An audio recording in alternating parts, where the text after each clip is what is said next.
Hello students, this question is for NEET UG students, right? It's very good question that you often face trouble in. अच्छा question है, देखते हैं, शुरू करते हैं, right? So a particle moves a distance x in time t according to the equation x is equal to 1 upon t plus 1. Acceleration of the particle is proportional to. आपको पता है x if distance is given, let's say this x is equal to 1 upon t plus 5, right? So you need to find out velocity, and you know the velocity is the derivative of this displacement or distance in this case. So straight line motion है तो and let's just assume कि velocity की direction change नहीं हो रही है तो distance और displacement same ही रहेगा, right? So dx by dt हो जाएगा. अब आपको बेसिक डिफरेंशिएशन करना आना चाहिए, ठीक है. सो अगर आपको 1 अपॉन एक्स का डिफरेंशिएशन करना पड़े D by D X of 1 upon X, तो कैसे करोगे? वही होता है ना, D by D X is equal to X to the power N की वैल्यू होती है N X to the power N minus 1. Hang on, space crunch की वजह से. Okay fine. एन टेढ़ा क्यों लिखा रहा? N x to the power n minus 1, right? And if I'll do this here, इसकी वैल्यू ये, ओके. यहाँ पे क्या हो जाएगा? x to the power minus 1, n की वैल्यू कितनी हो जाएगी? Minus one x to the power minus one, या फिर आप डायरेक्टली हैबिट में होना चाहिए अभी तक, right? Into so minus one by x square. So one by x का differentiation minus one by x square. तो अब एक बात देखो, यहाँ पे 1 अपॉन टी प्लस 5 है, ये कैसा है? 1 अपॉन एक्स की तरह होगा इसका डिफरेंशिएशन. देखो टी के रिस्पेक्ट में कर रहे हो ना, और यहाँ पे एक्स का एक्स के रिस्पेक्ट में, सो ये प्लस 10, राइट? तो ये हो जाएगा minus one upon T plus 5 whole square, right? अगर यहाँ पे 2t होता तो उसके नेस्टेड है तो उसके डिफरेंशिएशन से मल्टीप्लाई कर देते हैं, तो वेलोसिटी आ गया. अब देखो ये माइनस साइन कंफ्यूजन क्रिएट करेगा आपको, क्योंकि आप बेसिकली एक्सलेशन निकालना है, राइट? तो just differentiate it one more time. तो एक बार और डिफरेंशिएट करोगे आप तो आ जाएगा आपका एक्सलेशन. तो acceleration would be, okay, acceleration would be dv by dt. तो फिर माइनस रहने दो ऐसे, t plus 5 to the power minus two, N की वैल्यू माइनस टू है तो minus two into T plus 5 to the power minus two minus one. तो basically ये आ जाएगा minus two into T plus 5 to the power 3, right? तो ये आ गया 2 upon T plus 5 to the power 3. एक बात बताओ, आपको ऑप्शन देखना, हमेशा ऑप्शन देख लिया करो क्विकली. तो ऑप्शन या तो वेलोसिटी के टर्म में है या तो डिस्टेंस के टर्म में है सारे ऑप्शन. तो देखो एक्सलेशन को डिस्टेंस के टर्म में लाओ, क्या आ जाएगा? 2 अपॉन टी प्लस 5. तो ये बेसिकली आ जाएगा 2, ऐसे ही हो जाएगा इंटू 1 अपॉन टी प्लस 5 को आप x लिख सकते हो, तो ये आ जाएगा x cube. That means acceleration ये प्रोपोर्शनल कांस्टेंट की तरह ट्रीट किया जा सकता है, तो that means acceleration is proportional to distance to the power 3. कोई ऑप्शन मैच कर रहा है? नो. तो आपका basically, let me raise this, basically ये दोनों ऑप्शन कैंसिल हो गए, सेकंड और थर्ड, बचा फर्स्ट और फोर्थ. तो आप श्योर हो गए कि वेलोसिटी के टर्म में ही आना चाहिए आंसर आपका, राइट? तो देखते हैं वेलोसिटी की वैल्यू. अब यहाँ पे एक चीज देखो, velocity is equal to minus one है ना, माइनस वन से कंफ्यूज मत हो कि 1 अपॉन टी प्लस 5 का रूट निकालोगे आप उधर तो माइनस बी का रूट, और रूट में नेगेटिव साइन आएगा तो इमेजिनरी हो जाएगा. No, you don't have to worry about. यहाँ पे प्रोपोर्शनलिटी के टर्म में पूछा है तो आप सीधा सीधा कोई कांस्टेंट मान लो k upon T plus 5, right, whole square. तो यहाँ से 1 अपॉन टी प्लस 5 की वैल्यू क्या आ जाएगी? Let me do it here.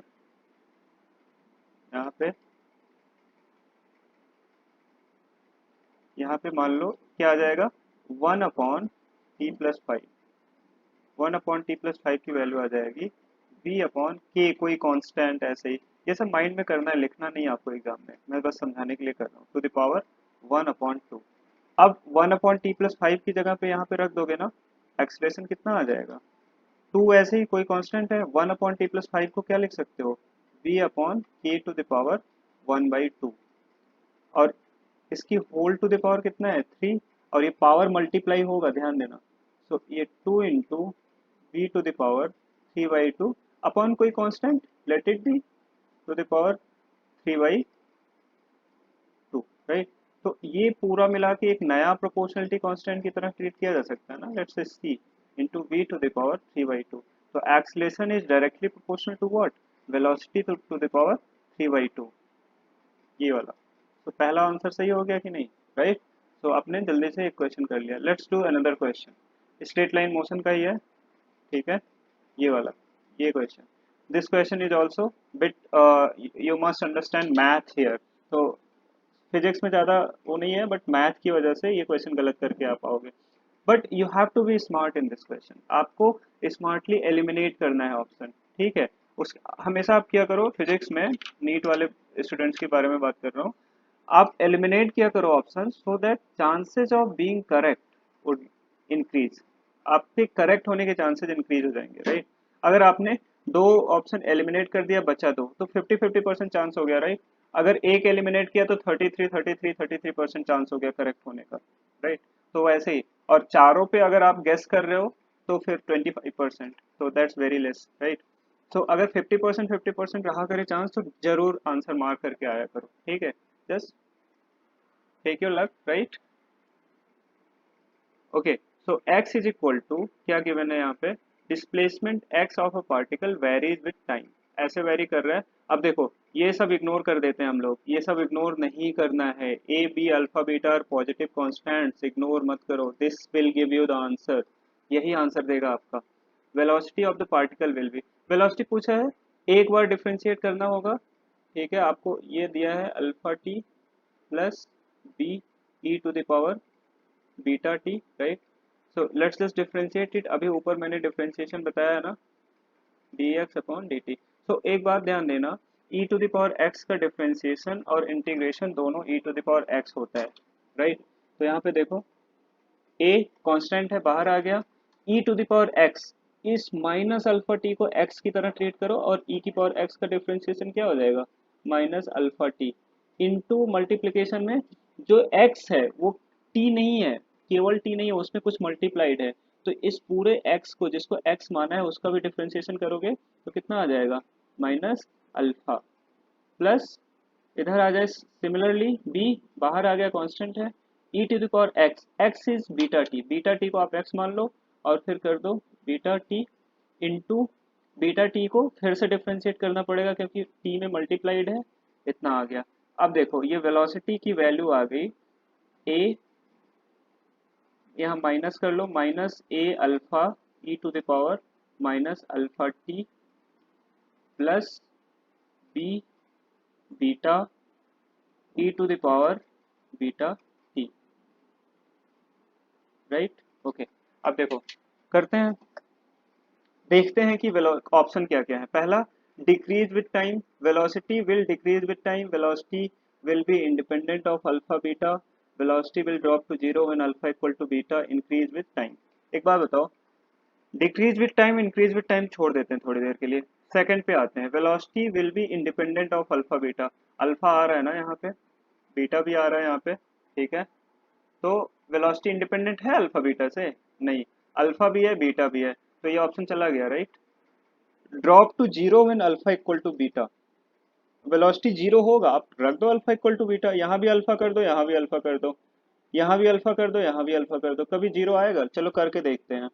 Minus a alpha e to the power minus alpha, oh sorry sorry sorry,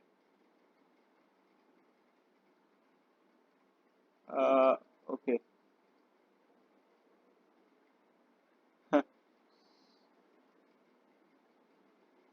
okay, now I have got it okay, yeah you are going to laugh in the video, right, fine.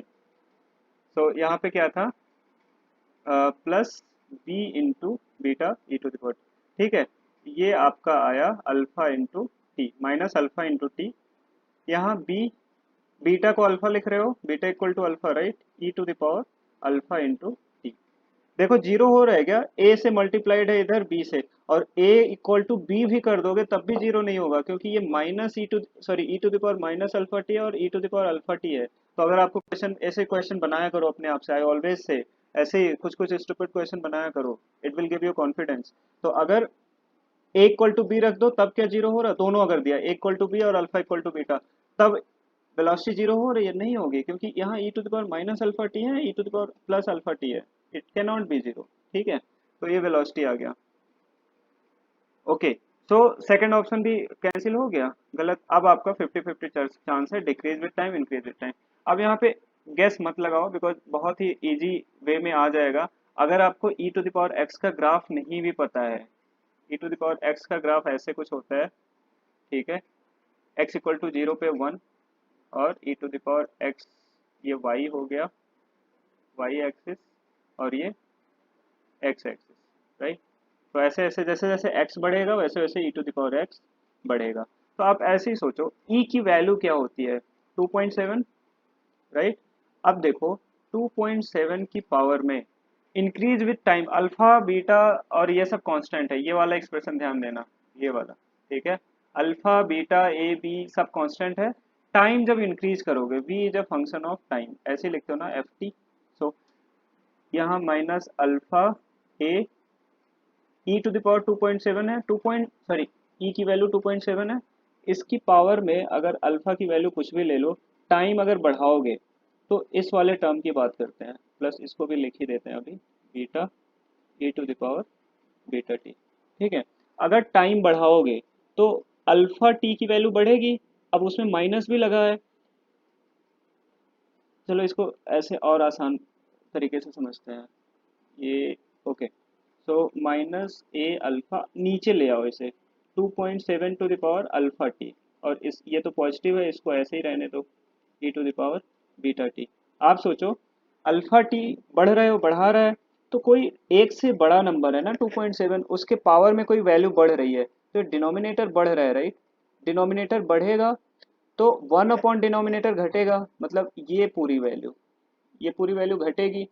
अब minus sign है ना बाहर, अगर पूरी value घट रही है, ठीक है, आप और बाहर माइनस साइन लगा, मतलब -2 -1 -0.5 जीरो, तो ये वैल्यू बढ़ेगी ना। अगर ये विदाउट माइनस ये घट रही है, बट माइनस के साथ ये वैल्यू फाइनली बढ़ेगी ना इवेंचुअली, तो ये पहला टर्म इंक्रीज हो रहा है विद टाइम, और दूसरे टर्म में कोई डाउट है आपको, बीटा और ये सब पॉजिटिव कांस्टेंट है, जैसा कि मैंने कहा था क्वेश्चन में कि you must understand what it means, तो आपको समझना पड़ेगा सारे पॉजिटिव वैल्यू हैं, कोई नेगेटिव नहीं है, बीटा भी पॉजिटिव है। अगर यही बीटा नेगेटिव होता तो ये माइनस साइन कंसीडर करते आप, तो बीटा पॉजिटिव है, तो beta into t, right. Time बढ़ाओगे तो e again 2.7 to the power beta t, कोई भी वैल्यू रहेगी, एक से ज़्यादा नंबर का पावर में बढ़ रहा है तो ये पूरी वैल्यू बढ़ेगी, राइट। और उससे कुछ भी मल्टीप्लाई कर दो, ठीक है, this is constant, so whole velocity is going to increase, यही आपको समझाना था मुझे। So this was basically math not physics, physics में आपको पता है कि यहाँ dx by dt is velocity. So which option is correct then? Increase with time, right? Your answer would be last option D or fourth. Okay. So thank you so much for watching the video. Do comment your suggestion, feedback, and if you want me to create more such videos of difficult question, either you give me the difficult question or you just tell me, okay, I should give you more such difficult questions for NEET UG students as well as JEE students if you're watching. Okay. Do subscribe to my channel अगर अभी तक नहीं किया है तो, you will get the notification every time I make the video. And don't worry, time waste नहीं होगा, उसमें मैं लिख देता हूँ नीट यूजी या फिर जेई, तो आप वही वीडियो देखो जो आपके लिए रिलेवेंट हो, और अगर नहीं लिखा हूँ that means it is relevant for both of you. तो अगर नहीं लिखा हूँ तो क्वेश्चन टफ नहीं होगा, वो कॉन्सेप्ट मैं कॉन्सेप्ट समझाने की कोशिश कर रहा हूँ उस वीडियो से, अगर मैं नहीं लिखा हूँ कि जेई के लिए या नीट के लिए, तो you do watch the video if nothing has been written. Okay, have a great learning, all the best, thank you so much.